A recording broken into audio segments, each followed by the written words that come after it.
Good afternoon, everyone. Welcome to the meeting of the Cape Cod Commission, Thursday, September 15th, 2011, and it is 3:05 p.m. at the 1st District Courthouse, Chamber of Assembly of Delegates, and I would ask the Secretary to call the roll. Thank you. Barnstable, Royden Richardson. Present. Bourne, Michael Blanton. Present. Brewster, Elizabeth Taylor. Present. Chatham, Lynn Pleffner. Present. Dennis, Richard Roy. Present. Eastham, Joy Brookshire. Falmouth, Mario Di Gregorio. Harwich, Robert Bradley. Here. Mashpee, Ernest Virgilio. Orleans, Leonard Short. Here. Provincetown, Austin Knight. Here. Sandwich, Joanne O'Keefe. Here. Truro, Peter Graham. Here. Wellfleet, Roger Putnam. Here. Yarmouth, Jack McCormick Jr. Here. County Commissioner Mary Pat Flynn. Minority Representative John Harris. Native American Representative Mark Harding. Governor's appointee Herb Olson. We have a quorum. Thank you. And at this time, I would ask any individuals that are present from the public that would like to address the commission to get to the podium and identify yourself. Seeing none, I would ask the executive director to report, please. Thank you, Mr. Chairman. Just want to call to the Commission's attention. Last week, I was invited to speak in front of the Cape Cod Chamber of Commerce and also participate in a panel in front of the Cape Cod Selectmen and Councilors Association to talk about wastewater in general. And so that seems to be the topic of the day, although to me it seems like it's been the topic of the decade. And followed on that, on Monday night at town meeting, Yarmouth voted negatively on a proposal, a $55 million capital appropriation to go forward with their wastewater plans there. So this is a big issue. We have been invited to participate as an interested party in mediation involving the Conservation Law Foundation, Buzzards Bay Coalition as plaintiffs and the United States Environmental Protection Agency as defendants. We have been requested as an interested party, as well as the Massachusetts Department of Environmental Protection, to participate in this mediation, which begins next week for a period of 90 days with a report due on December 6th, and that report to the judge, Judge Wolf in Federal District Court, on January 6th. So we expect that this issue and these proceedings will move quickly at this point. And so we have to, as the Cape Cod Commission, take stock of where we are in our town-by-town approach to solving the most pressing environmental issue facing the Cape right now. And so there'll be more to discuss as we move forward. 2 weeks ago, we went to attended a regionalization conference that the state sponsors out at the College of the Holy Cross in Worcester, and attended several breakout sessions. And the good news there is I think that the county and the commission are on sort of the leading edge of some of these regionalization issues, especially pertaining to the creation of a strategic information office and the sharing of information. And you'll hear more about an electronic permitting proposal that will be coming forward soon among several of the towns in that regard. And then just finally, I want to take this opportunity. As many of you know, the longtime executive director of APCC is retiring, Maggie Geist. And I just want to take a quick moment to publicly thank her for her service and her mentorship to me over the last 5 or 6 years. So thank you, Maggie. Good luck in the future. That's it. Thank you. Thank you. We have two documents that are minutes documents to approve.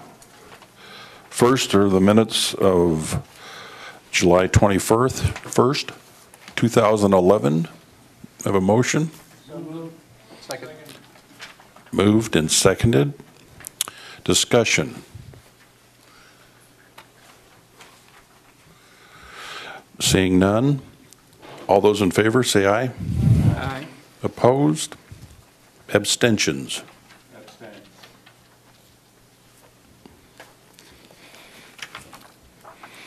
Next, the minutes of August 4th, 2011. Motion Need- to accept those minutes? Moved and seconded. Discussion. Any amendments? All those in favor of approval, say aye. Aye. Opposed?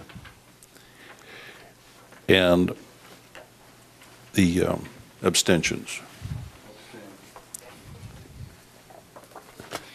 So moved. Thank you. Now we'll have a public hearing, which is procedural only, on the Orleans Comprehensive Wastewater Management Plan. This is continued from July 21st, 2011, and this is procedural only, like I noted. And I would ask Commission staff to please identify themselves and make their presentation. Thank you, sir. For the record, my name is Andrea Adams. I'm the Cape Cod Commission Senior Regulatory Planner. As you may know, the Cape Cod Commission has been working on the Orleans Comprehensive Wastewater Management Plan for some time. This hearing was continued from the 21st. Since the commission packet went out, we have received a signed extension agreement from the town of Orleans, extending the decision period on this project to the middle of December of this year. Based on that, Commission staff would recommend that the only thing you need to do right now is close the hearing, since when the matter comes up again substantively, another hearing will be noticed at that time. Very good. I would ask Mr. Short for a motion to close the hearing. So moved. Second. Moved and seconded. Any discussion? All those in favor say aye. Aye. Any opposed? Are there abstentions? Yes. Mr. Short abstains. Thank you. I hope I didn't put you in an uncomfortable position there, so, all right.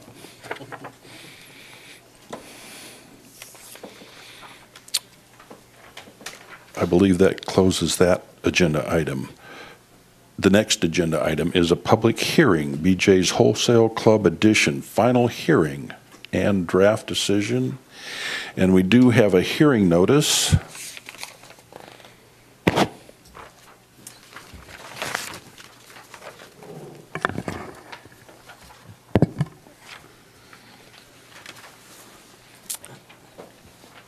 The Cape Cod Commission will conduct a public hearing on Thursday, September 15th, 2011, at 3:00 p.m. in the 1st District Courthouse, Assembly of Delegates Chamber, Route 6A, Barnstable, Mass.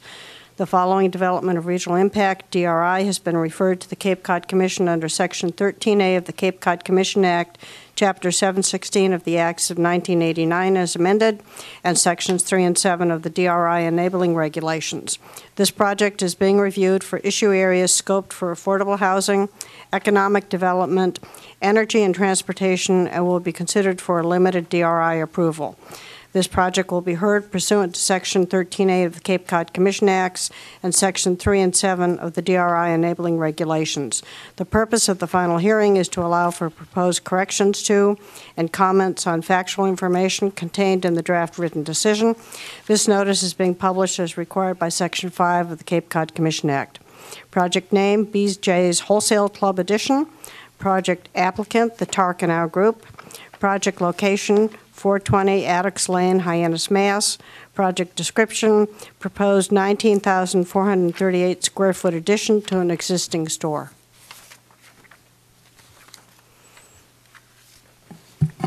Thank you. I would ask the subcommittee chair, Mr. Richardson, I believe, to approve draft set of minutes, please. Yes. Would a member of the committee please move to approve the draft minutes of the September 6, 2011 meeting? So moved. Is there a second? Second. All in favor, say aye. Aye. Any opposed? Any abstentions? Thank you, Mr. Chairman. Thank you. At this time, as is our custom, If there are people who sign the sign-in sheet who wish to speak on this project, I would ask them to stand, raise their right hand in order to be sworn in.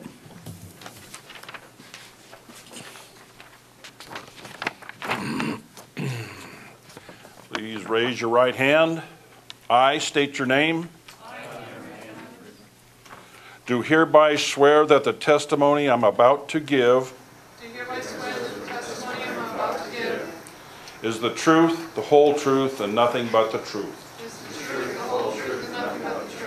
Thank you all.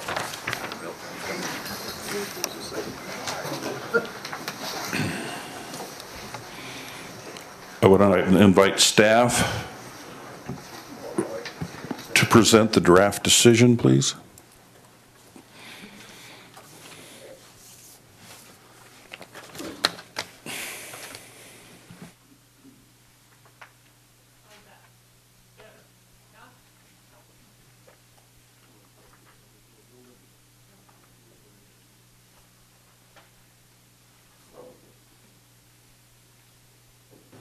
Thank you again for the record. My name is Andrea Adams. I'm the Cape Cod Commission Senior Regulatory Planner, and for this project, I was the project manager.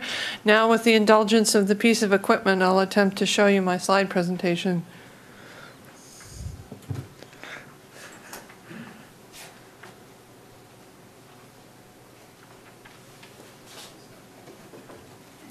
And as normal with me, it's not behaving, so someone unfortunately will have to assist me with modern technology.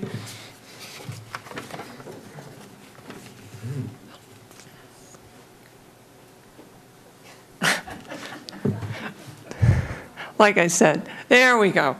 My presentation will cover these modules or issues: the project description, the jurisdiction of the commission, the procedural history, subcommittee project analysis, conclusions, and recommendations. And I would note there's a copy of these PowerPoint slides for each commission member, and there's a few left at the clerk's table. In terms of the project's description, it's an existing 68,131 square foot store located at 420 Addicks Lane in Hyannis. That project was approved separately as its own development of regional impact, or DRI, in 2003. The project before the commission today, draft written decision, is a 19,438 square foot addition. The project is redevelopment of an existing site.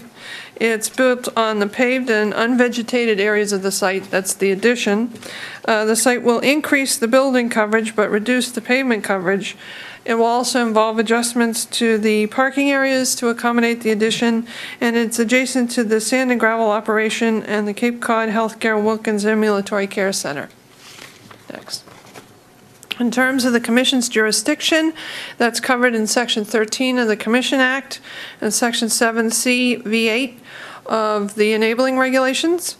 The criteria for approval for DRIs are consistency with the Commission Act, with the Regional Policy Plan and its minimum performance standards, consistency with any applicable districts of critical planning concern, with municipal development bylaws, with the local comprehensive plan, and that the probable benefit from the proposed development must be found to be greater than the probable detriment. And in terms of these, there are things called best development practices, or BDPs, in the regional policy plan that provide guidance to the Commission in making that determination. As was noted, I think, in the hearing notice, this project also went through what's called the limited review process, which is a relatively new mechanism under the Commission's enabling regulations. First, the addition has to qualify as a DRI, which it is. It's under Section 3E of the enabling regulations as an addition to existing commercial building resulting in an increase greater than 10,000 square feet of gross floor area. The applicant applied for limited review, which is covered in Section 5 of our enabling regulations. And on the 8th of February of this year, a subcommittee of the Commission issued a limited DRI review scoping decision, and that meant that the review of the project was limited to the Regional Policy Plan, or RPP, issue areas of economic development, affordable housing, energy, and transportation. In terms of a brief overview of the subcommittee review and procedural history once the limited determination was made, the subcommittee held a public hearing on the limited DRI review under the reduced scope on the 27th of July. They held public meetings on the 22nd of August and the 6th of this month, September. On the 22nd of August, they voted to direct staff to draft a written decision. Then they reviewed it on the 6th of September and also voted at that meeting unanimously to recommend to the full commission approval of the project as a limited DRI with conditions. Now my presentation is going to address each of the regional policy plan issue areas that were in the limited scope. They're dealt with alphabetically. First is affordable housing. Under Goal AH3, commercial developments of regional impact, or DRIs, are required to make a contribution to creation of affordable housing. The contribution is based on the net new square footage per minimum performance standard, or MPS AH35. In the case of the BJ's project, that net new square footage is 19,438 square feet, and the mitigation payment is based on a table that's actually incorporated into minimum performance standard AH31, and you can see the equation on the screen behind me, resulting in $197,648 of mitigation. In terms of the continuing analysis, the applicant provided additional information on the specific store in Hyannis, that BJ's is a warehouse-type store, that it does not employ as many staff as traditional retail, and does not expect to add many new staff given the existing number of employees. And this was provided in information dated May 23rd, 2011, which is in the record. This information was used to create an alternate estimate mitigation amount of $20,450 based on up to the addition of 3 new jobs. And ultimately, the applicant agreed to a mitigation amount of $40,900 for a mitigation of up to 6 new jobs. In terms of what's in the regional policy plan that allows the subcommittee and ultimately the full commission to consider an alternate approach to meet a minimum performance standard, you have on the screen behind you what's called the flexibility clause in the regional policy plan. And relative to the standard AH31, which requires DRIs to contribute to affordable housing, the flexibility clause states minimum performance standards are mandatory, hence they use the word shall. If it can be demonstrated by an applicant, however, that the interests protected by a given MPS or minimum performance standard can be achieved by an alternate approach, including appropriate mitigation, the Cape Cod Commission or the local permitting authority may modify the application of these standards. In approving such a modification, the Commission or the local permitting authority must make a finding that the proposed use will not be more detrimental to the protected resource than would be allowable under the applicable minimum performance standard. The burden to prove the applicability of this provision shall be on the applicant. Now, in terms of the analysis, the subcommittee found that the contribution of $40,900 for affordable housing is an alternate approach that protects the interests of minimum performance standard AH31, and they also found that the proposed use will not be more detrimental to the protected resource than would be allowable under the applicable MPS. Some of the factors that went into making these two findings, which are the basis of the flexibility clause, include that the proposed project is a redevelopment, not a tear down or new development on vacant land, which is what the minimum performance standard and the regional policy plan already have as 2 possible cases embedded within its language. That the space that's going to be created for the addition is similar uses that exist in the store now. That the BJ's primarily gets its inventory on pallets, and that this method of handling inventory results in the need for fewer new employees, and that the project is wholesale retail rather than a traditional retail. So ultimately, the subcommittee conditioned the project that $40,900 be paid prior to issuance of a preliminary certificate by the Commission or the local building permit. The next issue that the subcommittee looked at within the scope was economic development. The proposed project does not meet minimum performance standard economic development 1-2, as it is a retail use located in an area mapped as industrial service and trade area, on the regional land use vision map. Minimum Performance Standard ED12 seeks to reserve industrial service and trade areas, or ISTAs, for light industry, warehousing, business-to-business, wholesale research and development facilities.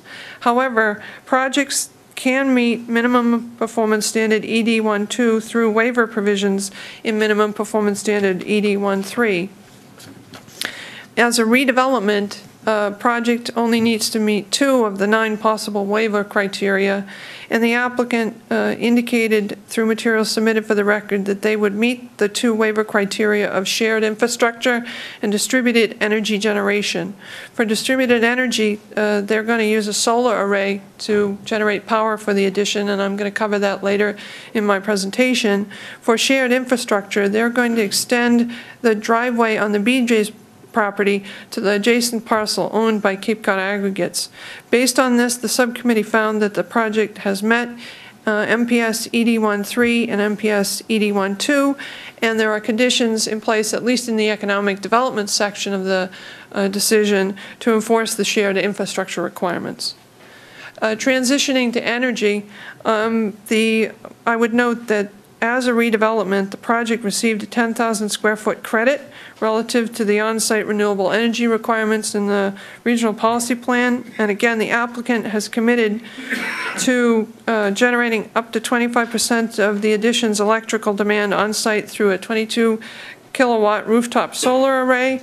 This is memorialized in a letter from the applicant dated 1/6/11, which was submitted for the record. And as such, the subcommittee found the project has met Minimum Performance Standard Energy 1.5 and Minimum Performance Standard Energy 1.6. Conditions have been placed on the project to ensure compliance with these standards through use of the rooftop solar array, and ultimately will require an inspection of the array prior to issuance by the Commission of a final certificate of compliance and the local certificate of use and occupancy. The next issue that was included in the regional policy plan scope for this project was transportation. And as you know, RPP minimum performance standards in transportation address trip reduction, congestion management, and safety. In terms of trip generation, the analysis provided by the applicant's engineer was based on the 8th edition of the Institute of Transportation Engineers Manual. Expected 80 new afternoon peak hour trips, 794 daily trips, 130 Saturday peak hour trips, and 1,022 Saturday daily trips. The calculations and the study analysis were conducted in a manner consistent with Minimum Performance Standard TR1 and Minimum Performance Standard TR33. And we note that the project was given a 5% credit for the interconnect to the adjacent Cape Cod Aggregates parcel per Minimum Performance Standard 2.4.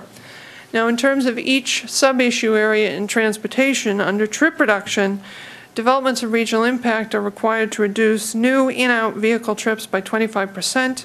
Again, noting that this particular project was granted a 5% credit for the interconnect. That means that of the 754 new vehicle trips, they have to reduce 151 of those trips, which is 25%. They were also given excess credits from the original 2003 Development of Regional Impact decision for the original BJ's store, which amounted to using 24 of those excess trips. To meet the rest of the requirements of the minimum performance standard, the applicants provided a detailed employee trip reduction plan, which is memorialized in the draft decision, and they are going to make a monetary contribution of $186,400. Based on this, the subcommittee found the applicants complied with minimum performance standard 2.1, and the project's been conditioned to require the mitigation payment. Dealing with the next sub-issue area under transportation, which is congestion management, the subcommittee found that the driveway level of service was acceptable per minimum performance standard 3.1, and that for congestion management, the regional policy plan allows a financial contribution to offset peak hour traffic per minimum performance standard transportation 3.6. Applicants, including this one, are allowed to pay a fair share to offset their peak hour traffic, which for this project is a contribution of $50,400. Based on this, the subcommittee found the applicant has complied with minimum performance standard TR36. There are conditions in the decision to require the payment of $50,400, and there are also conditions that require showing a crosswalk or installing a crosswalk, vehicle detection queue device on Phineas Lane, and some pavement marking on Addicks Lane past the site. The last transportation sub-issue area, very important, is safety. And the applicant conducted a crash and safety impact analysis per minimum performance standard TR12 and TR13, and no impacts were found. The subcommittee found that the driveway will be built to the requirements specified by minimum performance standard TR14. They also found that there are no obstructions to the site distance of the driveway per minimum performance standard TR16, and that the site distance at Addicks Lane and the driveway is acceptable per minimum performance standard TR18. Based on these findings, the subcommittee found in total that the applicant has complied with the relevant safety minimum performance standards of the regional policy plan. In terms of the standards for review and approval, which I outlined in an earlier slide at the beginning of my presentation, there's correspondence in the record from Joanne Miller-Buntich, the Director of Growth Management, as a 7/23/11 email, where she notes that the districts of critical planning concern, one is town-wide and residential, and there are a couple of other DCPCs or districts of critical planning concern within Barnstable, but the BJ's project is not within the geographic area of those DCPCs, so neither apply. In terms of the municipal development bylaws, her email notes that the addition is allowed by right and would comply with the underlying zoning. And her email also indicates that with respect to consistency with the local comprehensive plan, the proposed use is consistent with the land use goals for the commercial center strategic planning area. In terms of one of the last criteria for approval of a development of regional impact, that's the probable benefit of the proposed development must be found to be greater than the probable detriment. As I said in an earlier slide, the subcommittee and the commission may consider use of best development practices or BDPs or other factors to determine project benefits. The subcommittee found, and this is memorialized in the general findings of the draft decision, that the project has met or will meet best development practice TR215 about installation of bike racks, best development practice TR216 in terms of alternate modes of transportation, that's in part of their employee trip reduction plan, and BDP 219 by designating carpool and vanpool spaces. The subcommittee also found other project benefits include increased tax base to the town of Barnstable, the creation or installation of a crosswalk along, or I should say across Addicks Lane extension, the installation of the vehicle queue detection device, and installation of adequate signage and pavement markings on Addicks Lane by the site drive. So in conclusion, the subcommittee voted unanimously at its meeting on the 6th of this month to recommend to the full commission approval of the proposed 19,438 square foot BJ's addition as a limited DRI with conditions. What you can do next after completion of all testimony is discuss the draft written decision and ultimately vote to close the hearing in the record on the draft written decision. I now would like to direct you to a few potential changes to the draft written decision. They occur on a handout that I provided for each of the commission members in red text. It's 2 pages. Yours is back to back. The first is a change to General Condition 6. You'll see some text stricken out and some renumbering. Basically what that is just a list of the plans and other information that will be recorded as part of the decision.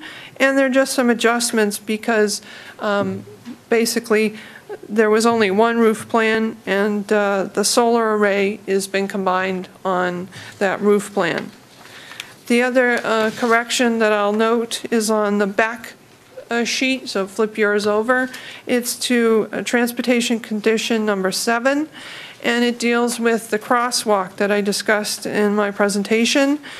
Basically, this language that you see in red just memorializes the approximate location of where that crosswalk will occur, so that at a future date when it's actually put in place, either by construction or painting it on the road, someone can refer to the approximate location of where it's supposed to be. And what it's intended to do is, at the BJ's site drive, it's traverse or go across Attucks Lane Extension towards the backside of the Route 132 Plaza and the supermarket and the proposed Atlanta Stop and Shop. So it's not going to go along the site drive, it's going to go across the road. Those are the only substantive corrections that I had to the draft written decision since it was mailed out. There are other commission staff here to answer any questions you have, including Glenn Cannon, the commission's Director of Technical Services, and Mr. Paul Rachinskis, who's our Affordable Housing Specialist. Thank you. I would at this time invite the applicant to make a presentation, please.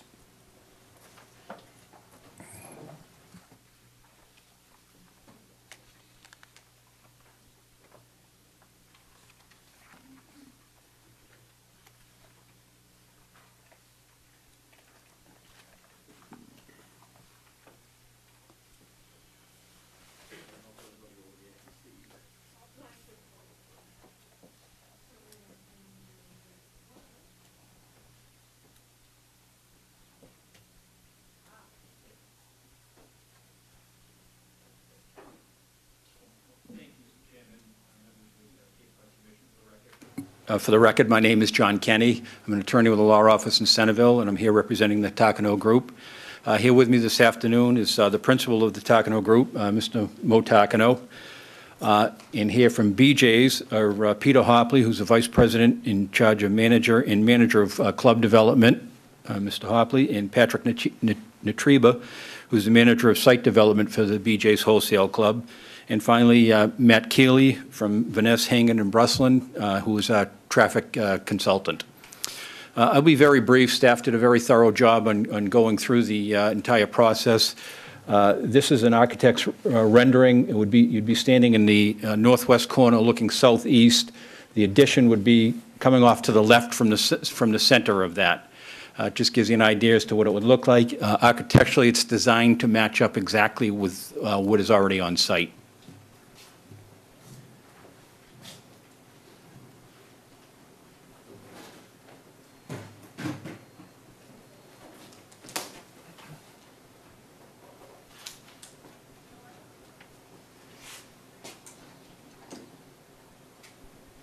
And then just to kind of fill in on some of the things that Andrea touched on, as far as economic development and shared use of infrastructure, we have proposed, this is an approximate location, outlined here in blue, where we would extend the driveway servicing the BJ's property to the property owned by the Cape Cod Aggregates to the north.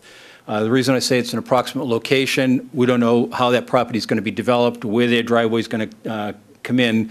So we've left it so that we are committed to doing so, but we want it so it will line up with however the property to the north is developed. Also, over there at the top of the plan outlined in pink is the temporary cross-connect to the Wayland Center at Cape Cod Hospital. If you've gone by there and seen that large building under construction, this was particularly requested by the Barnstable Fire Department. It's a temporary emergency access with a gate for emergency use only. It's temporary at the request of the Barnstable Fire Department. They want to make sure that the road gets built all the way through. That will remain until, I believe it's Gonzales Road is built through out to, I think it goes out to Kids Hill Road, so it'll pass all the way through. Outlined in kind of orange is the existing portion of the BJ's, and outlined in green is where the proposed addition would go. And then finally down here in pink, I was running out of colors, is the BJ's driveway access, and the sidewalk or the crosswalk that Andrea was referring, approximately right there, It would run approximately right there across Addicts Way to tie into the proposed project to the south, which is the Stop and Shop project, or whatever does eventually get developed there. It will tie in, we're also building a sidewalk, as you're looking at that, down the right-hand side coming into the BJ's property.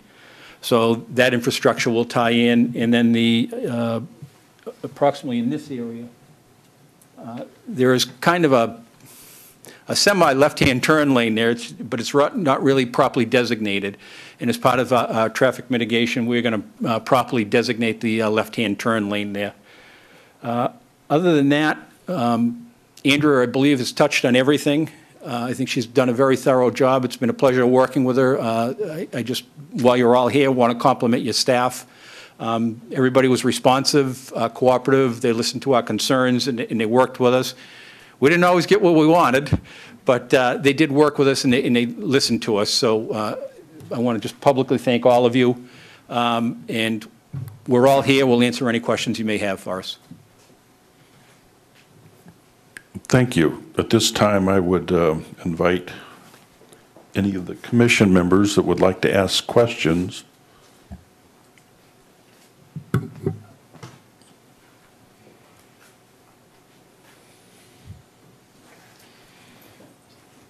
Seeing none, I would ask and invite federal, state, local officials to provide any testimony they'd like to provide.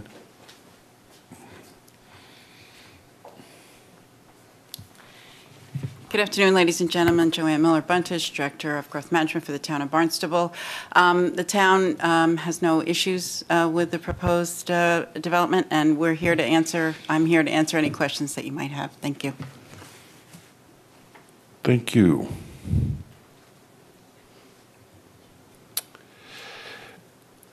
At this point, I would invite testimony from others in the audience who would like to address the commission.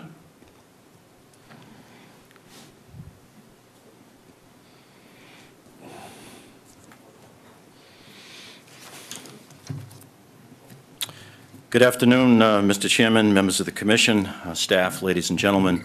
Michael Ford, attorney with offices in West Harwich, and I rise on behalf of my clients, Atlantis Development, Stop and Shop.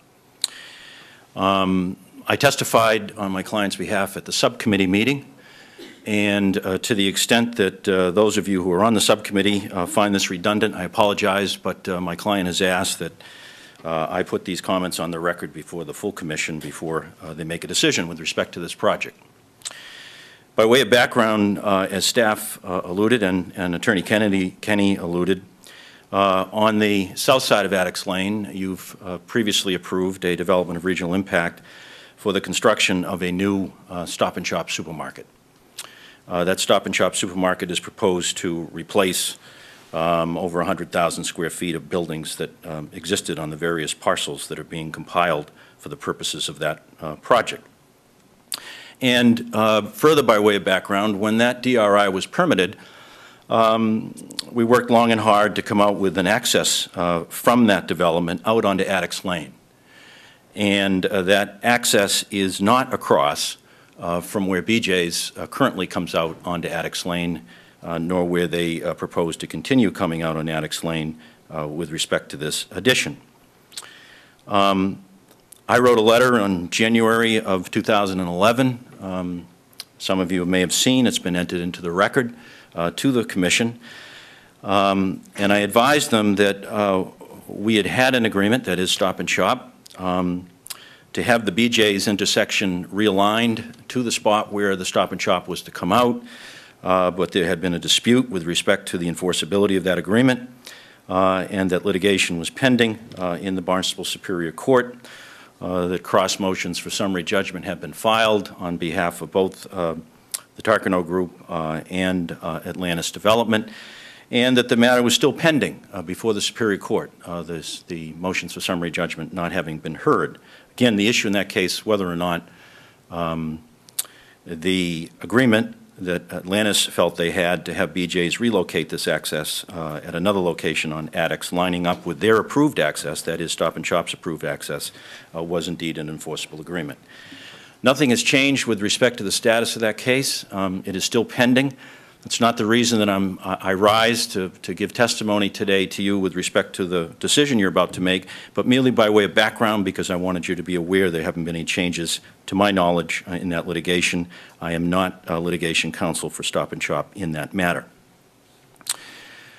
Stop and Shop has returned to the Commission since that time, and the Commission has granted a modification of our permit to allow us to come out on Addicks Lane directly across from where BJ's driveway is currently and where they propose it to be with respect to this particular development, so that intersection will line up. And the Commission granted that as an option to Stop and Shop. They could either go the way they originally were permitted by the Commission, or they could take the alternate route and line up directly across from Stop and Shop. At this time, Stop and Shop is proceeding to develop their location, develop the access in that particular location, and I wanted you to be aware of that. The reason I'm rising is that my clients have problems with respect to the failure, we would suggest, on the part of this decision that's before you, to address, we believe, a deficiency in the access drive of BJ's as it comes out onto Addicks Lane. Specifically, there are, to my knowledge, no improvements that are proposed to that access drive.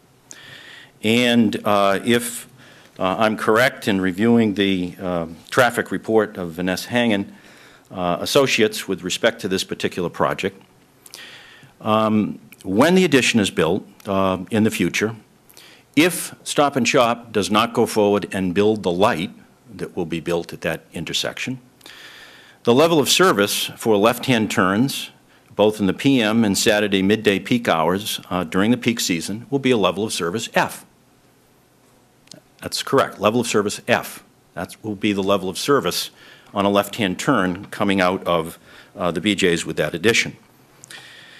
The only thing that will mitigate that is that if the Stop and Shop does get built and that light gets built. Otherwise, it seems to me that your decision, which doesn't have any conditions in that regard and doesn't speak at all to whether or not the Stop and Shop light is ever constructed, allows a project to go forward where there's degradation of an intersection, which is clear on its face from their own traffic report, that isn't mitigated. And it seems to me that a reasonable interpretation of Technical Bulletin 96-003, Part 1, Section F, should be read that mitigation that results from degradation in traffic level of service must be fully mitigated. Now, I have a great deal of respect for the transportation staff here at the Commission, and particularly Mr. Cannon. And Mr. Cannon, when I made this same argument at the subcommittee meeting, respectfully disagreed and said that it is the Commission's policy and the way they read the sections that I quote, that if the driveway exists, then mitigation is not required. In other words, if the driveway exists and you're going to add another 20,000 square feet and all of these additional vehicle trips, then degradation and lowering the level of service is allowed. I respectfully disagree with that particular interpretation, but again, no disrespect for staff, and again, I have a lot of respect for Mr. Cannon. But my client, on the other hand, looks at that and sees the requirements that they had with respect to their particular proposal, and that they are required to build this entire light at that intersection. And if they don't go forward with their project or don't build the light, then you have permitted this BJ's allowing a level of service degradation at what I would consider to be a critical intersection. Now, having made these comments at the subcommittee, it appears that the subcommittee is following the position of staff. I understand that, and that the decision that's now come before you is one that doesn't require any mitigation for that degradation in service. My clients object to that and would ask the full Commission to look at that issue And if you find that it is compelling, then send it back to the subcommittee on that particular issue for further study, because we believe it is one that we think should be addressed. I'd like to thank the staff and cooperation that they've given me all the information that I've asked for on this, and I'd like to thank you, Mr. Chairman, and members of the Commission for giving me an opportunity to address you. Thank you. Thank you, Mr. Ford.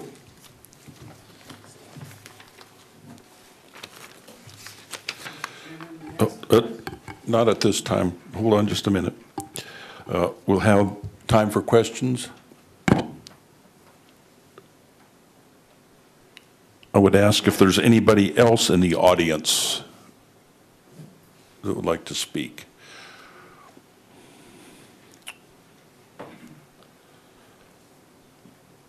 If I could. Go ahead. Hold on just a minute, just a point of order.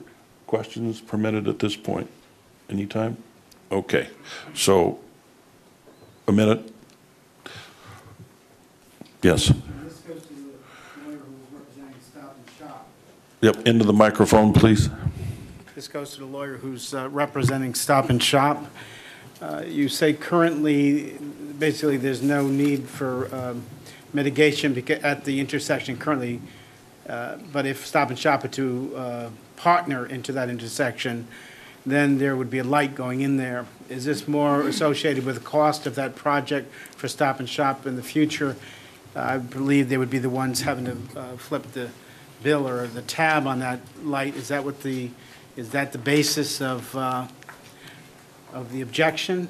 Because right now it's as is, and in the future you're doubling the traffic at one intersection, which would require a light because you got both going in both directions coming in. So my question to the attorney, is this based on the cost pretty much of Stop and Shop having to fulfill the cost of that intersection in the future? If I may, Mr. Chairman? Thank you. First of all, I didn't state that no mitigation was necessary. My comment was that the way the decision is cast for your approval today, there is no mitigation of what appears to be a degradation in the level of service, at least during peak hours on Saturday during the peak season, of the vehicle trips on left-hand turns coming out of the BJ's. And I felt, as does my client, that that degradation of service was not in compliance with our understanding, anyway, of the minimum performance standards of the regional policy plan. It seems to us, both from a sense of fairness and perhaps down the line costs, that one entity is required to build a light upon which the other is frankly relying, so that there won't be a degradation of service in the future. And that was our issue, and it seems to me that it should be addressed by the Commission. Thank you, Mr. Chairman. Thank you. Glenn, you had something to say, please? If I could just respond. Again, Glenn Cannon, Director of Technical Services for the Cape Cod Commission. In regards to Mr. Ford's comments, I could read for you minimum performance standard TR 3.1 operational requirements. Regardless of traffic volume, level of service analysis shall be required at all access and/or egress points onto the road system for DRIs. End of sentence. The next sentence begins, all, the key word being new access and/or egress onto the road system for DRIs shall operate at level of service C or better during the project's peak hour for a maximum of 5 years after project occupancy, except that level of service D or better shall be allowed for a minimum of 5 years after project occupancy for projects located within designated economic centers or growth incentive zones. For towns without designated economic centers, the level of service C standard shall apply. For unsignalized driveways, the level of service standard shall be met for each turning or non-turning maneuver. For signalized intersections, the level of service standard shall apply for the overall intersection level of service. Our interpretation, as it was then, is that this applies to new access driveways. A new access driveway has a level of service that it needs to be complied with. An existing access driveway, the biggest concern here being safety of that driveway. Though it may have a level of service F, there is no existing safety concern at this driveway location that would require us to require traffic control devices beyond what is out there right now, primarily stop signs. Mr. Ford's contention that there is no mitigation, I disagree with also. We have one mitigation part of 186,000 and another one 50,000. What is that, 240, about $239,000 here. So there's significant mitigation being proposed by this project. What it is we're not requiring them to put in the traffic signal based solely on their development. So I believe that the subcommittee has given you the correct advice that this project does comply with the regional policy plan and our interpretation of the regional policy plan, and that all trips coming out of this facility from the new expansion have been mitigated per the requirements of the regional policy plan.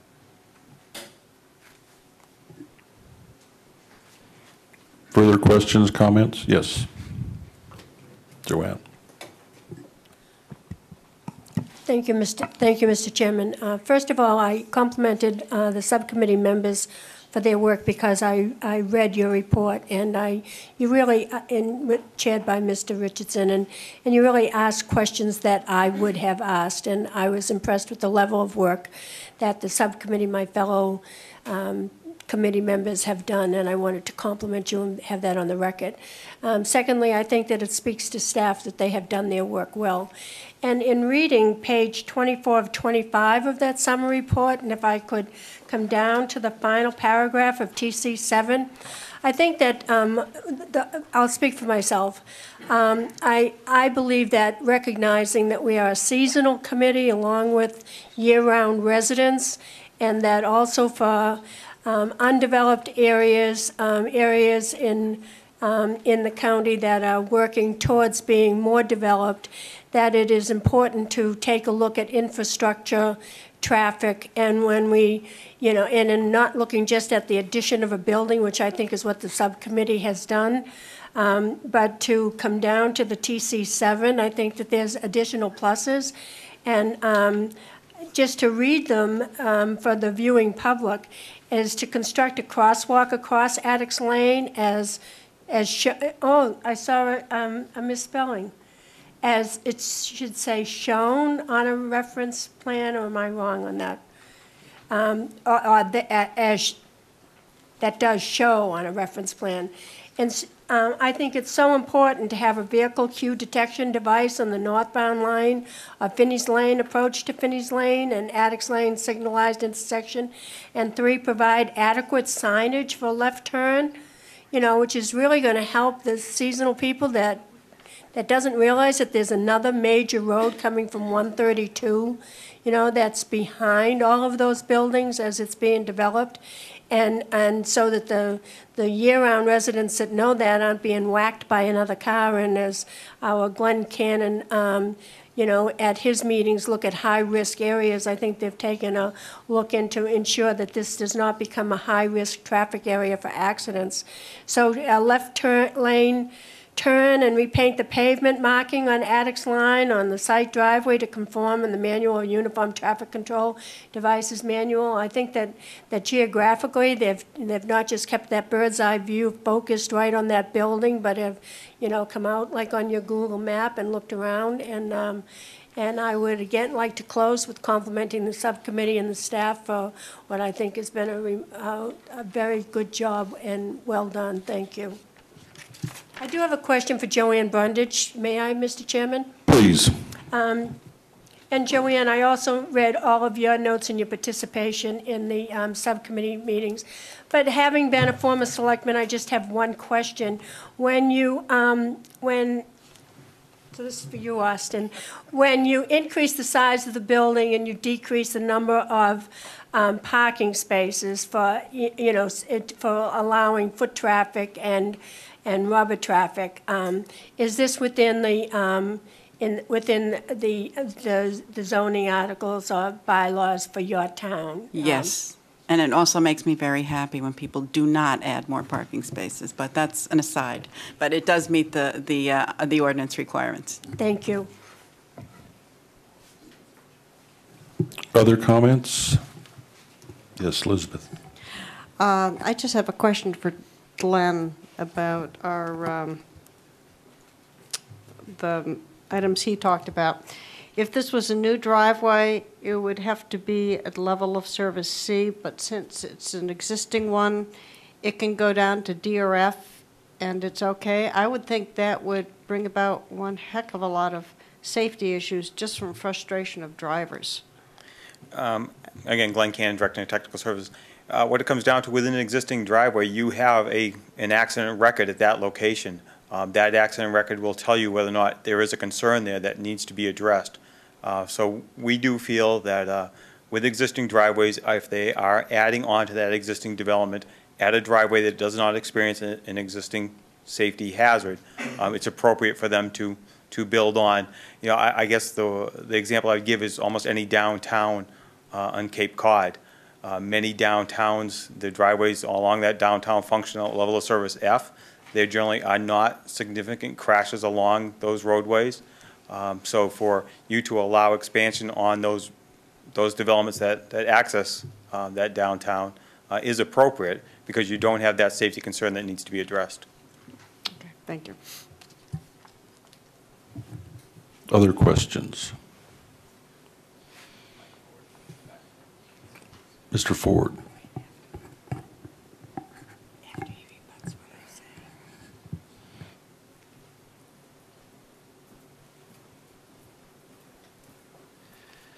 Thank you, Mr. Chairman. Just one brief follow-up comment, not to belabor this, but just to make sure that the Commission understands the view that we're trying to put on the record.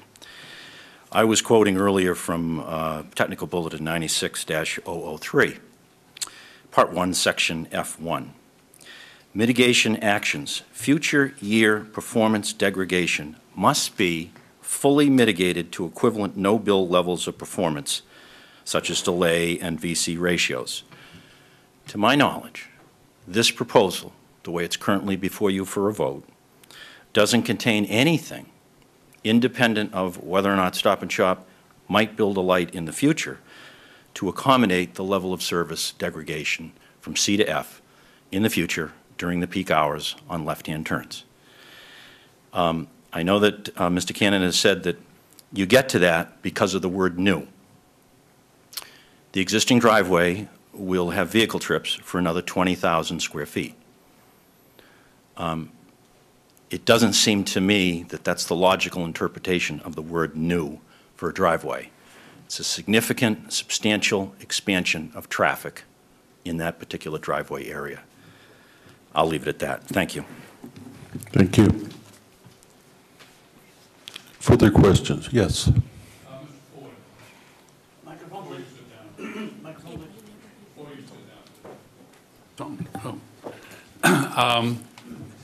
As I look at this plan, C1.21,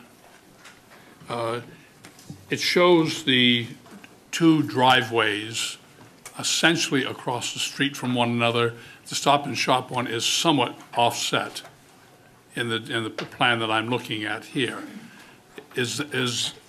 Are they eventually, as I understand this, you're currently in court to get a new location for your driveway so that it would line up with the existing driveway at BJ's. Is that correct? Not entirely. When the Stop and Shop DRI was approved, the access road that came up through the middle of the Stop and Shop property from 132 out to Addicks exited Addicks to the west of this particular location, several hundred feet to the west. Okay.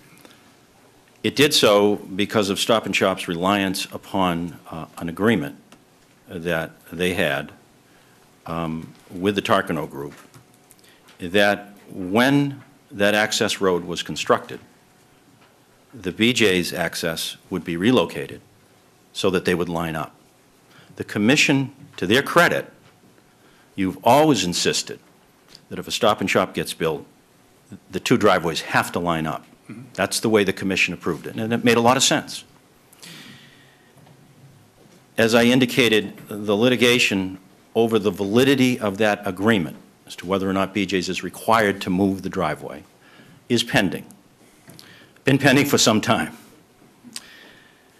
During the pendency of that litigation, I returned to this Commission on behalf of Stop and Shop and requested a modification to allow us to have the road go straight through and line up with the existing BJ's driveway. The commission granted that as an option to my clients, that they could go either way. So that is in place at this point? That is in place. The commission granted that to us, and that's part of our DRI approval at the current time. Now, can you give me the chronology of when the BJ's original DRI was put in place, and also when the original Stop and Shop was done, so that I have some feeling? Excuse me, questions through the chair, please. So, to the chair, please. Yeah, please. May I respond through you, Mr. Chairman? Yes. Okay. I have a point of order. Yes. Point of order. Point of order is that anything that's said here, will we be liable in some pending court case between the two parties that are, and I didn't know whether we should be discussing it, just for my own. We'll get to that. Thank you. We'll finish this question. You were going to answer. Yes, if I might. The chronology, as I understand it, the BJ's was approved first as a DRI and constructed. The Stop and Shop DRI was approved second with the access road farther to the west. BJ's came forward with this proposal and for an addition. And during the course of this permitting, Stop and Shop has come back in and you've granted a DRI modification to allow us to line up the driveways. That's the chronology as I understand it. Thank you. And may I, Mr. Chairman, simply state, my intention here is not to get into the litigation. I brought it up merely as background because I had issued or given a letter to the commission that referenced it, so I wanted the full commission to be aware of it because the subcommittee was. Our contention is not whether the agreement is valid or not valid. Are you taking a position on that to assure the member that raised that question? Our concern is with the decision allowing a degradation in the level of service. That was our concern, and that's the issue I'm trying to make. Thank you, and I think the answer is that we're not going to be in any trouble. So I think that's true. Thank you, counsel. All right. Further questions? I would ask the applicant for final comments. Would that be good? No, at least. If I could, Mr. Okay, Chairman. I'll back the truck up one more time. Just to make sure we get it on the record that, again, Glenn Cannon, Director of Technical Services of the Cape Cod Commission, I just want to address the comment to the technical bulletin 96-003.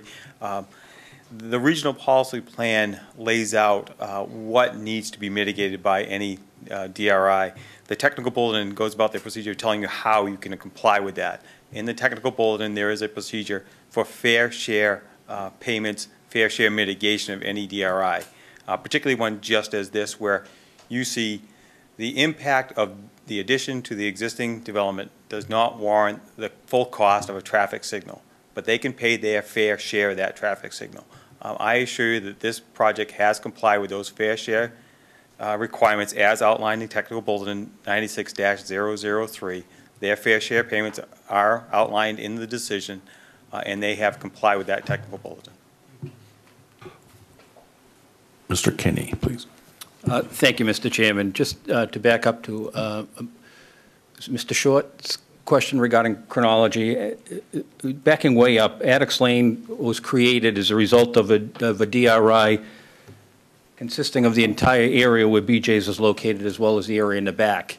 It is a limited access road. It is a requirement of this road that there are only, I believe, 2 intersections on the road along this stretch. Gonzales Way, which is up where you go into the back of Festival Plaza, and then stub roads A and B, which service the BJ's driveway and the property across the street. So it is limited access. The 2 driveways are required to line up. The litigation between Stop and Shop and the Takano Group regarding that intersection, if one moves, they both move. It has to be a 4-way intersection. However, Mr. Ford keeps referencing an agreement between Stop and Shop and the Takano Group. I've never seen it. When Stop and Shop came before you and went through their entire process, it's my understanding it was never presented to you. There is no agreement between the Takano Group and Stop and Shop. There was an agreement between the Takano Group and somebody else. We interpret it differently. Bottom line is, regardless of who wins the lawsuit, the driveways will line up. They're required to because it is a limited access road. In other words, we can't have the BJ's driveway here and Stop and Shop move down the road. So regardless of how it comes, but the road came out, Addicts Way came out of a DRI involving a larger portion of the BJ site. BJ's came next. BJ's used the infrastructure that was created out of the original DRI using stub roads A and B as the intersection, and now Stop and Shop wants to change it, and that's what the litigation's all about. Thank you. Any other questions before I ask the applicant for his final presentation? Seeing none, please proceed.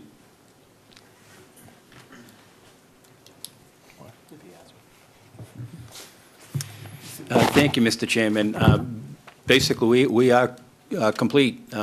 We would ask that the committee endorse the decision of the subcommittee. We worked closely with staff in the subcommittee. We think the decision meets all the requirements of the regional policy plan, and we would ask that you vote in favor of the DRI for BJ's. Thank you. And I would ask Commission staff for their final comments. Andrew Adams, for the record, Senior Regulatory Planner, Cape Cod Commission. Again, the three motions that you have before you in the hard copy of my PowerPoint presentation is that the subcommittee recommended unanimously that the full commission approve the project as a development of regional impact with conditions. Ultimately, you'll need to vote on the draft decision and also to close the hearing in the record. Thank you. I would ask for a motion to close the hearing on the record. So moved.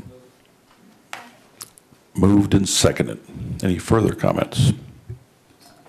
Seeing none, all in favor say aye. Aye. Any opposed? So moved.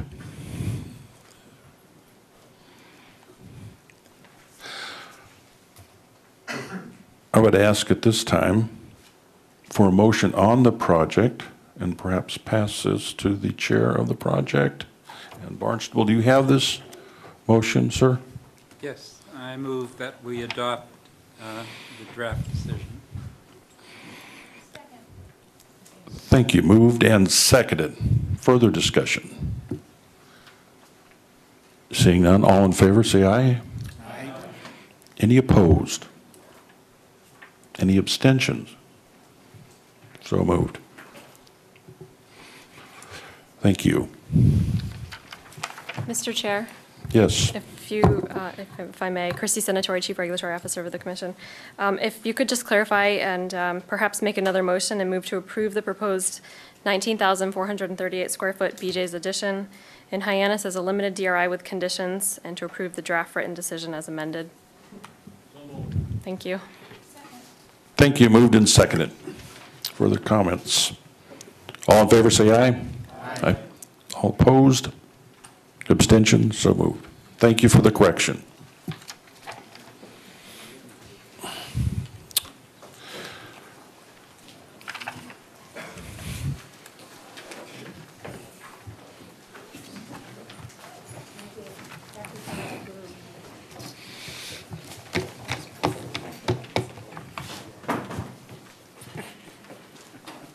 Did you see the look of panic on your face?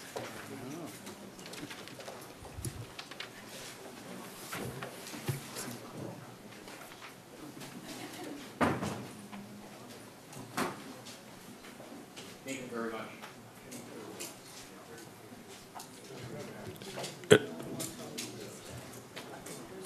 At this time,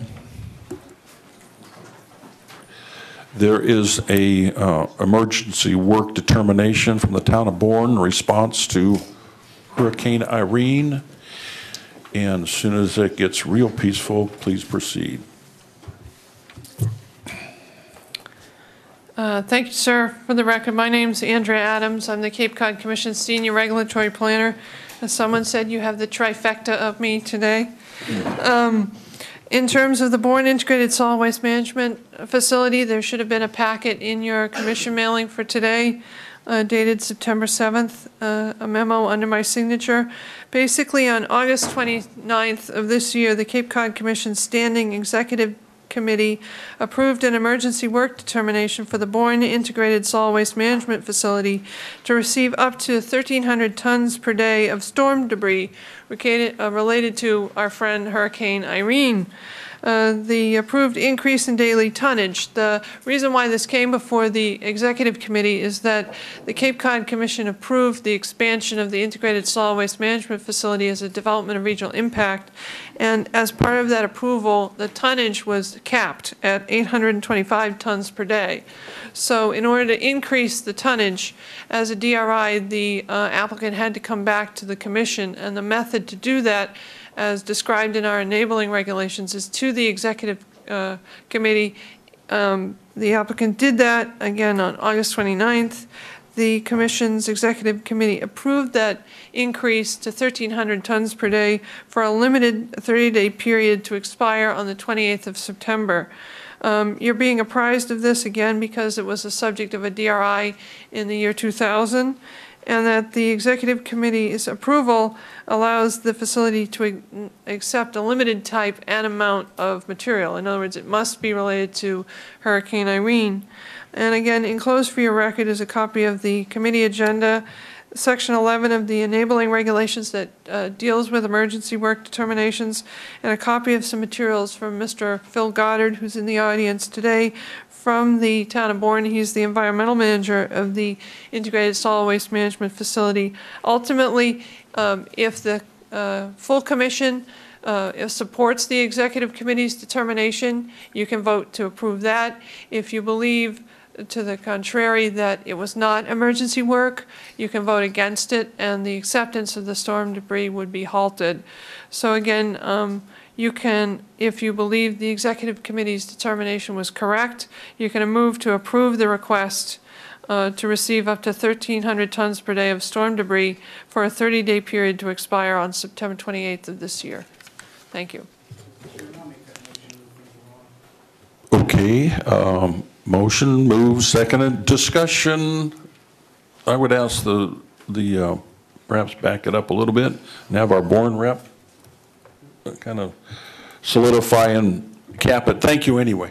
Well, I appreciate that, Mr. Chairman. With the motion already on the table, I'll just lend my full support to that. I've known Phil Goddard for quite some time. We've discussed this a little bit, and that absolutely is, in my opinion, a necessary allowance given the hurricane condition. We have a motion moved and seconded. We're in the discussion. All those in favor of the motion, say aye. Aye. Those opposed? Those abstaining? So moved. Thank you.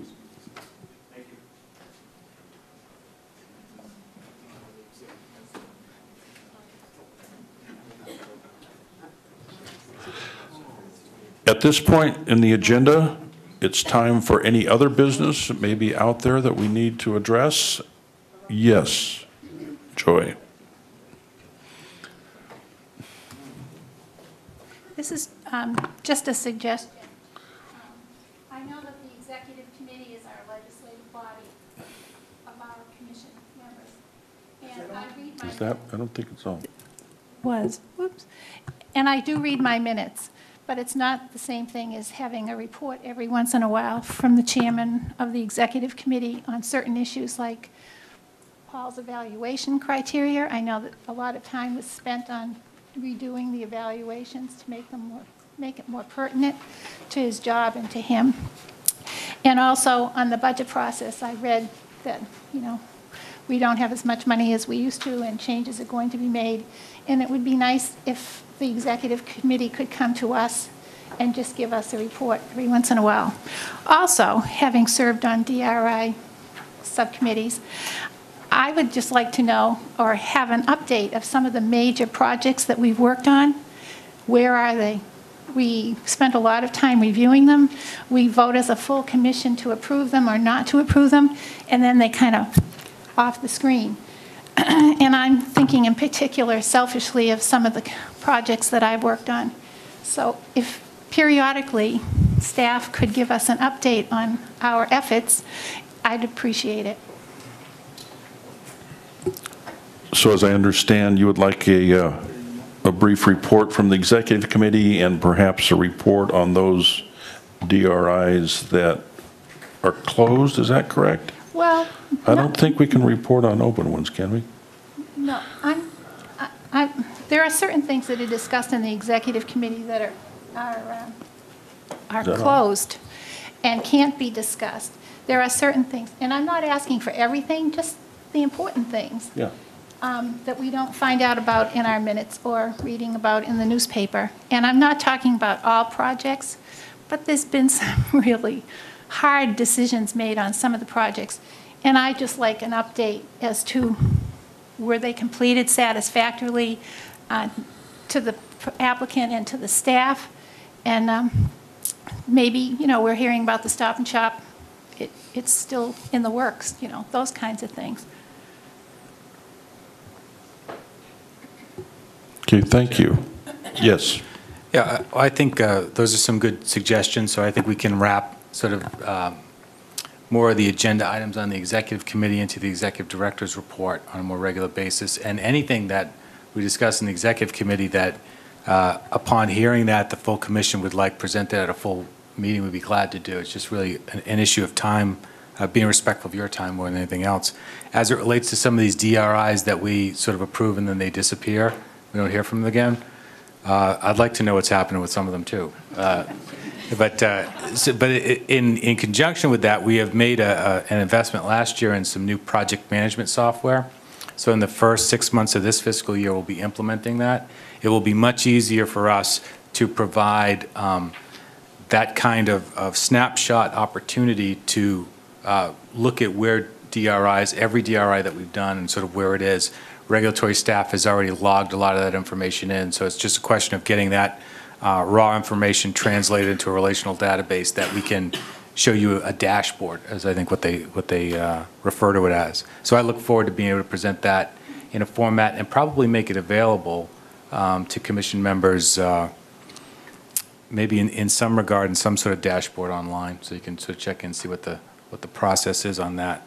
And then finally, under other business, I just want to let commission members know that this Saturday, the League of Women Voters will be having a forum on county government at the Harwich Community Center in Harwich from 10 to 12, actually with coffee starting at 9:30. And they're bringing an expert on county government, a gentleman who sort of teaches at Houghton College in New York, to give sort of an overview of the modern state of county government. And then there'll be a panel that I'll be sitting on with, I believe, Senator Wolf and former Senator O'Leary to sort of interact with that moderator. So it should be an interesting and topical discussion, and I just want to put that on the record for all of you. Thank you. Yes, Mike. Thank you, Mr. Chairman. On a far lighter note, I'd like to end by inviting all of you to the 42nd Annual Born Scholar Festival that's coming up not this weekend, but next.